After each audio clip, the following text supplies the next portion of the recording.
በካንሰር ታማ የነበረችው እህታችን አሁን ላይ እንግዲህ በፈጣሪ እርዳታ ነፃ መሆኗን ገልጻለች። ሁላችሁም እንኳን ፈጣሪ ረዳሽ በሏት። እህታችን ከካንሰር ነፃ። ቲክቶከሩ አዶናይ ከኢትዮጵያ አየር ኃይል ማስጠንቀቂያ ደረሰው። ቲክቶከሩ በአየር ኃይል መድረክ ላይ መቅረቡ ከፍተኛ ትችት አስነስቶ እንደነበረ የሟቾች ቁጥር ከ50 አልፏል። በተጨማሪ 56 የሚሆኑ ሰዎች ደግሞ ጤናቸው አደጋ ላይ እንደሚገኝ እየተነገረ ነው የሚገኘው። በተጨማሪ ሌሎች ለመታዊ መሆናቸውን እንጂ ፒኤልሲው እከለ ስንት ሼር አለው እከለ ስንት ፐርሰንት አለው ባለቤቱ ምናምን የሚል ነገር ውስጥ የሚያስገባኝ ነገር እንግዲህ በትናንትናው ዕለት ኤር የተደረገው የጌታቸው ረዳና የሚገርመው ከባዱ ጋዜጠኛ የመህዲ ሀሰን ሾው ተመልክቶ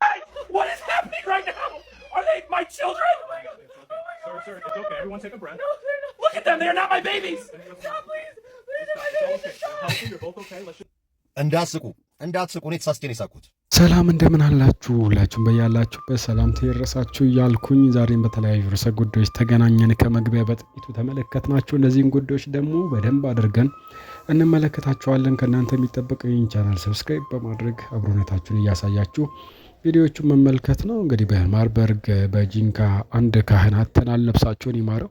በሚያስገርም ሁኔታ ከካንሰር ሙሉ ነፃ የሆነችውንም ታችን ጉዳይ እንመለከተዋለን። አዶናይ ወቀሳ ደርሶበታል። እነዚህን ጉዳዮች በዝርዝር እንመለከታለን። እስቲ ከጂንካው ማርበርግ እንጀምርና ወደ ሌሎች ጉዳዮቻችን እንሄዳለን። እስከ መጨረሻው ድረስ አብራችሁን ቆዩ። ወደ ቪዲዮ ወስዳችኋል። አዲሱ በሽታ አንድ ካህን መሞታቸው ተነገረ። ይህ መረጃ ለብዙዎች እንዲደርስ ሼር እና ኮፒ ሊንክ አድርጉ። እንግዲህ ከቅርብ ጊዜ ወዲህ በተለይ በጂንካ ከተማ ተገኘ በተባለው የአዲሱ ህመም ምክንያት ሰዎች እየሞቱ እንደሆነ እየተያዙም እንደሆነ መረጃዎች እየተነገረ ነው የሚገኘው።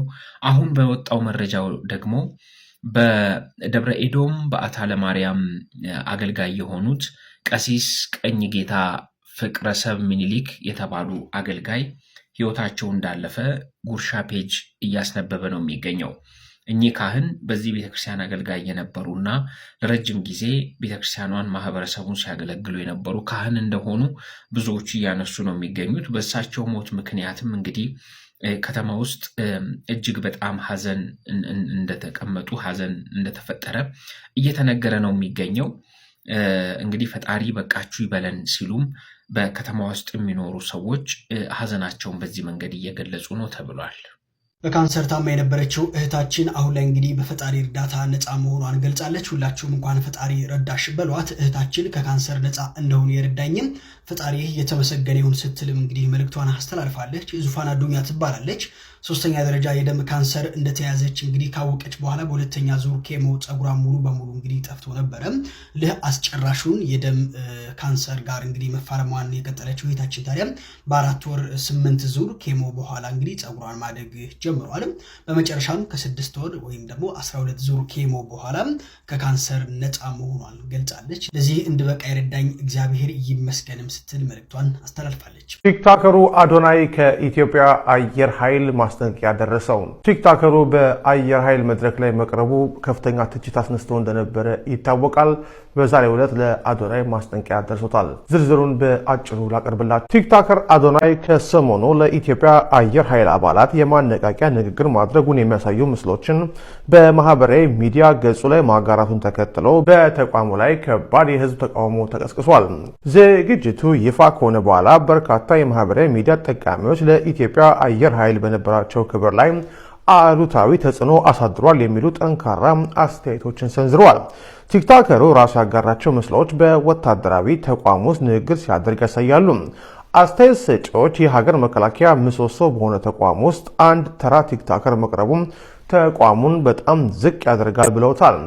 በተለይም ቲክቶከሩ በንግግሩ ወቅት ለአየር ኃይል አባላት ሰግጡ የሚል ለወታደራዊ ስነ ምግባርና ክብር ተገቢ ያልሆነ ቃል ተጠቅሟል መባሉ የህዝቡን ቁጣ የበለጠ እንዳባባሰው ተገልጿል። በተፈጠረው ከፍተኛ የህዝብ ቅሬታና ትችት የተቆጡት የአየር ኃይሉ ከፍተኛ ባለስልጣናት በተቋሙ ክብር ላይ ድፍረት ተፈጽሟል የሚል አቋም መያዛቸውን የዛሀበሻ የአየር ኃይል ምንጮች ገልጸዋል። ዘገባው እንዳመለከተው ባለስልጣናቱ ቲክቶከር አዶናይ ያጋራቸው ምስሎች በሙሉ በአስቸኳይ ከማህበራዊ ሚዲያ ገጹ ላይ እንዲያጠፋ ጥብቅ ትዕዛዝ አስተላልፎለታል። ከዚህ በተጨማሪ ተቋሙን ክብር እንዲያጣ አድርጓል የተባሉትና ቲክቶከሩን አነቃቂ በሚል የጋበዙትን የአየር ኃይል አመራሮች ላይ ተገቢውን እርምጃ ለመውሰድ ምርመራ መጀመሩን የዛሀበሻ ምንጮች አረጋግጠዋል።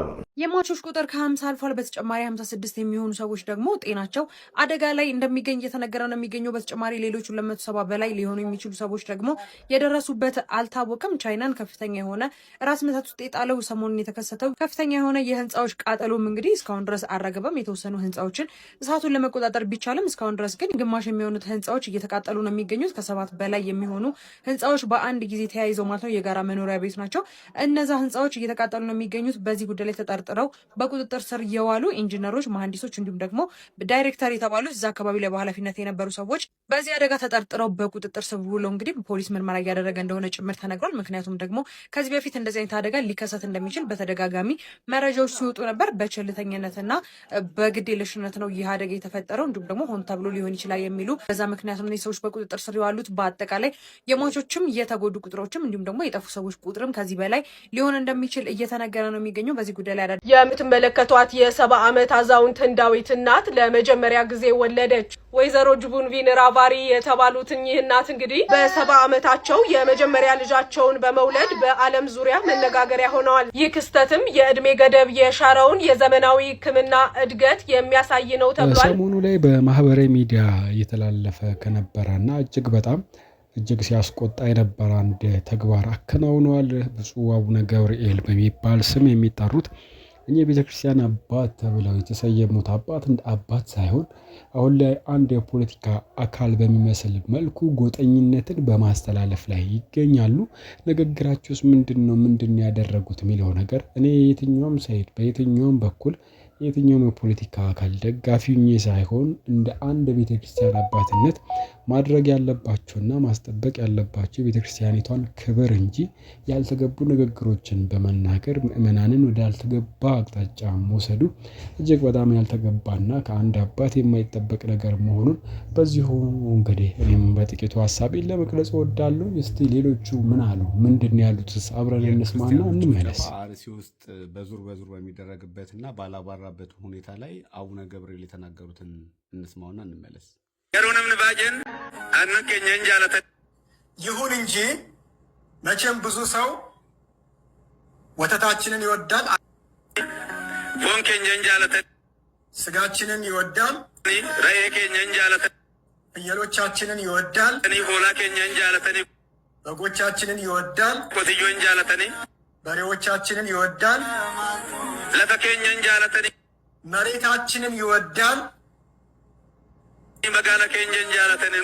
ከተሞቻችንን ወይም ከተማችንን ይወዳል። እኛን ግን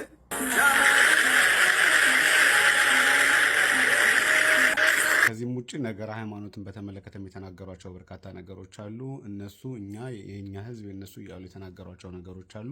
ሙሉም መስማት የምትፈልጉ አደባባይ ሚዲያ ላይ የዩቲዩብ ቻናላቸው ላይ ገብታችሁ ማየት ትችላላችሁ። ግን ይሄ ንግግር ከአንድ የሃይማኖት አባት ነኝ ከሚል ሰው ቀርቶ ፖለቲከኛ ነኝ ከሚል ሰው ራሱ ቢሰማ የእርስ በርስ የማፋጨት፣ የማጣላት፣ የማጋጨት፣ የጥላቻና የጥቃት ቀስቃሽ ንግግር ተብሎ የሚፈረጅ ነው። ህግ ቢኖር ፍትህ ቢኖር በህግ የሚጠየቁበት ነው። ሌሎች ያሏቸውን ሰዎች አይወዱንም ያሏቸውን ሰዎች አመቻችተው ለጥቃት አጥቋቸው ስለማይወዷችሁ የሚል መልእክት ያለው ነው። አንድምታው እንደዛ ነው፣ ሌላ ነገር አይደለም። ሌሎች ግን ይሉና ሌሎች እንዲያጨበጭቡ ያደርጋሉ። ይሄ ከሃይማኖት አባት ቀርቶ ከማንም ፖለቲከኛ ነኝ ከሚል ሰው፣ ዘረኛ ነኝ ከሚል ሰው ራሱ ቢሰማ የሚያስደነግጥ አሳፋሪ ንግግር ነው። እንዴት አቅሙን እንዳገኙት ሳስበው በጣም አዝናለሁ። ማቹትን ይመስላል። እጅግ በጣም የሚያስደነግጥና ከአንድ አባት የማይጠበቅ ነገር መሆኑ እጅግ በጣም ያሳዝናል። ለስሙ መስቀል ይዟል። ቤተክርስቲያኒቷን አባት ነኝ በቤተክርስቲያን ተሹም ያለው ምዕመናንን ልጆቼ ናቸው ብሎ የሚናገሩ አባት በዚህ ደረጃ ወርዶ መታየታቸው እጅግ በጣም የሚያሳዝን ነው። እናንተም እስቲ ሀሳባችሁን ያስቀምጡ። ወደ ሌሎች ጉዳዮቻችን እንሄዳለን። የቀድሞዋ ተወዳጅ ዜና አንባቢ ሄርሜላ ገብረ ኪዳን በተለይ በ90ዎቹ ዓመታት በተደጋጋሚ በቴሌቪዥን መስኮት ከሚታዩ ተወዳጅ የሚዲያ ሰዎች መካከል ትመደባለች። የሄርሜላን ነገር ለየት የሚያደርገው በሁሉም ዘንድ ተወዳጅ መሆኗ ነው። ጤና ይስጥልን። የቀን 7 ሰዓት ዜናዎችን እናሰማለን። ከዜናዎቹ ጋር ሄርሜላ ገብረ ኪዳን ብላ ድምጿን ስታሰማ ህፃናቱ ጨዋታቸውን ገታ አድርገው አንገታቸውን ቀና አፋቸውን ከፈት ያደርጉና ይመለከቷታል። እናቶች እሰይ የኔ ልጅ ዛሬ አንቺ ነሽ ተረኛ ይሉና ወደ መቀመጫቸው ደገፍ ብለው ይከታተሏታል። ዓለም ሰገድ የተባለ ወጣት ከሄርሜላ ጋር በተገናኘ እንዲህ ይላል። ማዘር እርጉዝ ሆና ሄርሜላን በቲቪ እየተመለከተች እንደ ቀልድ ልጄ ሴት ከሆነች ሄርሜላ አላታለሁ ብላ ከዚያም የምርም ሴት ወለደችና ሲስተርን ሄርሜላ ብላ ተጠራታለች። ዛሬ ድረስ እህታችን ሄርሜላ ትባላለች ሲል ይናገራል። ተወዳጅነቷ ምን ያህል እንደነበር የሚያመላክት ታሪክ ነው። ከሁሉ በላይ ግን የወጣቶቹ እንደሚለይ ያኔ ይሰማቸው የነበረው ስሜት ዛሬ ድረስ ከመናገር ወደ ኋላ አይሉም። ያኔ ሄርሚ ዜናውን ስትመራ አለባበሷን፣ የፀጉር ስታይሏን፣ የተቀባችውን መዋቢያም የምታነብበትን መንገድ፣ ድምጿንና ከተመልካች ጋር ያላትን የአይነ ግብቡነት ብቻ ብዙ ነገሯን ያስተውሉ እንደነበር ይጠቅሳሉ ወጣቶቹም። እንግዲህ በትናንትናው ዕለት ኤር የተደረገው የጌታቸው ረዳና የሚገርመው ከባዱ ጋዜጠኛ የመህዲ ሀሰን ሾው ተመልክቼው ነበረ። የሁለቱ የነበራቸው ኢንተርቪው ተመልክቼው ነበረ። ወደ 49 ደቂቃ አካባቢ ነው የሚለው የሚረዝመው። አልጀዚራ ላይ ፖስት ተደርጓል። እሱን ሄዳችሁ ማየት ትችላላችሁ። እና ላያችሁት እዚህ ጋር ሀሳባችሁን ትሰጣላችሁ። ያላያችሁት ደግሞ ሄዳችሁ አይታችሁ መጣችሁ ሀሳባችሁን ስጡበት። መህዲ ማለት በጣም ከባድ ጋዜጠኛ ነው። መህዲ ሀሰን ማለት በጣም ከባድ አደገኛ ጋዜጠኛ ነው። እናንተን ቶፕን ለማድረግ እናንተን ለመጣል ከእናንተ መልስ ለማግኘት ሳይሆን እናንተን ለማሸማቀቅና ሼም ለማድረግ ነው የሚመጣው የሚመስለው። ቲፒካል የኢንተርቪው ስታይሉ እንዴት መሰላችሁ? እናንተ ከዚህ ቀደም የተናገራችሁትን ነገሮች ይዞላችሁ ይመጣል በወረቀት። ይሄን ብልሃል፣ ይሄን ብልሃል፣ ስለዚህ ይሄን ስላልክ ይሄ እንደዚህ ነው ብሎ ማፋጠጥ ነው በቃ ስራው። እንደዛ ብሎ ኮርነር ማድረግ ነው በቃ እናንተን መልስ እንዳታጡ። ስትመልሱለትም ከዛው መልሳችሁ የተነስተው ደግሞ ድጋሚ ሌላ ጥያቄ ኢቭን አንድ ወጥ መልስ እንኳን እንዳይኖራቸው የሚያደርግ አይነት በጣም ከባድ ጋዜጠኛ ነው መህዲ ሀሰን። እና እንደዚህ ጥያቄዎች ነበር ለጌታቸው ረዳ ሲቀርቡለት የነበረው። ይሄን ብልሃል በሚባልበት ሰዓት ላይ ጌታቸው ረዳ አላልኩም ብሎ ከማስተባበል ይልቅ አዎ ብያለሁ እያለ ነበር ሲሄድ የነበረው። ኖት ኦንሊ ዛት እሱ ብቻ ሳይሆን ሌላም እንደዚህ ብያለሁ እያለ እየጨመረለት ነበር ሄደ። እና ትንሽ he was surprised ማለት የሚያምንለት አልመሰለው መሰለኝ። ፖለቲካሊ ትክክለኛ ነገር ያደረገው ተብሎ ነው የሚታሰበው ጌታቸው ረዳ። ጥያቄዎችን የመለሰበት መንገድ ልክ እንደ አዘ ሎየር እያለ የተናገረበት መንገድ እኛ ከሲቪላይን ሳይድ ስንመለከተው ደግሞ ከኛ ከፖለቲካው ከወጣ ነው ደግሞ ከነሱ አመራሮች ከነሱ ከነበሩ ጥንቅጦች ውጪ ከነበርነው ሰዎች ስንመለከተው ግን ልክ ላይሆን ይችላል። ለእናንተ ልክ ላይሆን ይችላል። ለአንዳንድ ሰዎች ደግሞ ሙሉ በሙሉ ትክክል ነው የተናገሩ ነገር እና አሪፍ ጥያቄዎች ተነስተው ነበር። አሪፍ ምላሾችም ተመልክቻለሁ። ከዚህም በተጨማሪ ከህዝቡም እና ከተለያዩ ጋዜጠኞች ጥያቄዎች ተነስተውለት ነበር። አንድ ጥያቄ ደግሞ ትንሽ ያዝናናን ጥያቄ ዶናልድ ትራምፕ በግብፅና በኢትዮጵያ መካከል የሚደረግ ጦርነትን አስቆሚያለሁ ብለዋል እና ምንም አይነት ጦርነት አልነበረም። ጌታቸው ረዳ ምን ታስባለህ? ስለዚህ ትራምፕ እየዋሸ ነው ወይ ሲባል ሌላ ጠላት ማፍራት አልፈልግም፣ ግን ያው ጦርነት የሚባል ነገር አላስቆምም፣ የምን ጦርነት አልነበረም ብሎ ጌታቸው የተናገረበት መንገድ ትንሽ ፈገግ አስብሎኝ ነበር። የሚገርም ኢንተርቪው ነው። የሚገርም ጥያቄና መልስ ነው። ገብታችሁት ብዬ ሰጀስት ማድረግላችሁ። What is happening right now? Are they my children? Sir, it's okay. Everyone take a breath. No, they're not. Look at them. They are not my babies. Stop, please. It's all okay. You're healthy. You're both okay. Let's just... እንዳትስቁ እኔ ተሳስቼ ነው የሳቅኩት። ወልዳችሁ ሳትጨርሱ አግብታችሁ ሳትጨርሱ በዚህ ቪዲዮ እንዳትስቁ። ባልየው ስንት ነገር አድርጎ ቤቢ ሻወር የለ ስንት ነገር አድርጎ ሚስት ወልዳለች ተብሎ ተጠርቶ ሁለት መንታ ጥቁር ያሉ ሁለት መንታ ልጆቼ እነዚህ ናቸው ወይ ያለ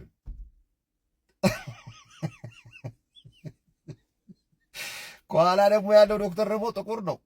እኔ ክፉ አታስወሩኝ። እኔ እንዳትስቁ ግን እንዳትስቁ። ወልዳችሁ ያልጨረሳችሁ አግብታችሁ ያልጨረሳችሁ እንዳትስቁ፣ ክፉ እንዳታስወሩ። ሆኖ ማህበራዊ ሚዲያ ላይ እጅግ በጣም ሲዘዋወሩ ከነበሩ ማለትም በቲክታክ ማህበራዊ ሚዲያ ቫይራል የወጣ ቪዲዮ ነበረ። እናንተ ብትሆኑ ይሄ ነገር የተከሰተባችሁ ምን ትላላችሁ? እስቲ ሀሳባችሁን ኮሜንት ላይ አስቀምጡ። ለእናንተ ይሆናሉ ያልኳቸውን መረጃዎችና ሀሳቦች አደረስኳችሁ። በሌሎች ርዕሰ ጉዳዮች እንገናኛለን። እስከዚያው ድረስ መልካሙን ሁሉ እመኝላችኋለሁ። ሰላም።